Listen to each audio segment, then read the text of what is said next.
కాస్త విరామం దొరికితే చాలు మంచం మీద వాలిపోయి సోయి లేకుండా నిద్రపోతూ ఉంటారు. వారమంతా నిద్రలేమితో పనిచేసి ఉంటారేమో. అలా నిద్రపోవడం అనేది రోజులో చాలాసేపు ఉంటుంది. అయితే ఇలా వీకెండ్లో తెగ నిద్రపోవడం ఆరోగ్యానికి మంచిదేనా, లేదా ఈ అలవాటుతో కొత్త ఇబ్బందులు, అనారోగ్య సమస్యలు వచ్చి పడతాయా? అసలు ఒళ్ళు తెలియని నిద్ర అది వారానికి ఒకసారి మంచిదేనా? దీనిపై చేసిన ఓ అధ్యయనంలో షాకింగ్ నిజాలు బయటపడ్డాయి. ఇది ఎంత ప్రమాదకరమో తెలియచెప్పింది.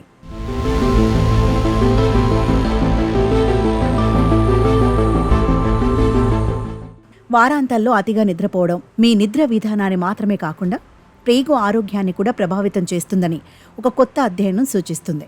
వారమంతా ఒకే రీతిలో శరీరానికి నిద్రను అలవాటు చేసి వీకెండ్లో అధిక నిద్రపోతే అంతర్గత శరీర గడియారంలో మార్పు వస్తుంది.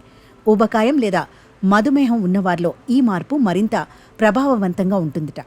ఈ అలవాటు ఆరోగ్యాన్ని ప్రతికూలంగా లేదా సానుకూలంగా ప్రభావితం చేస్తుందని అధ్యయనం పేర్కొంది.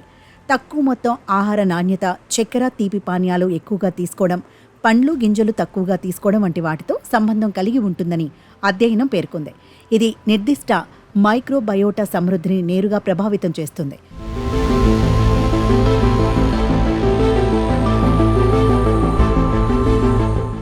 ముఖ్యంగా ఈ రోజుల్లో సెల్ ఫోన్ వాడకం మన నిద్ర వ్యవస్థను పూర్తిగా చిన్నాభిన్నం చేస్తోంది. పడుకున్న తర్వాత ఫోన్ స్క్రోల్ చేస్తూ గంటల సమయం వృధా చేస్తున్నారని తాజా అధ్యయనాలు తెలుపుతున్నాయి.